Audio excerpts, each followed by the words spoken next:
You ask Tiger to calculate. This deals with linear inequalities with one unknown. The final result is y greater than 8. Let's solve it step by step.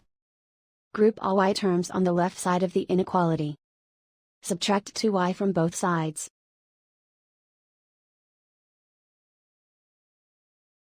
Group like terms.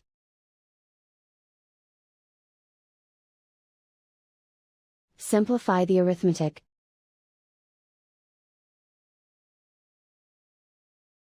Group like terms.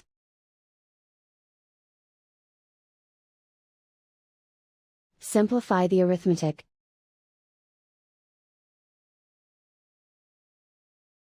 Group all constants on the right side of the inequality. Add 7 to both sides.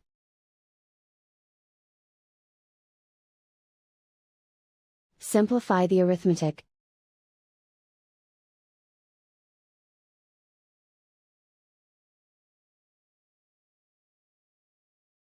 Plot the solution on a coordinate grid. And so the final result is y greater than 8.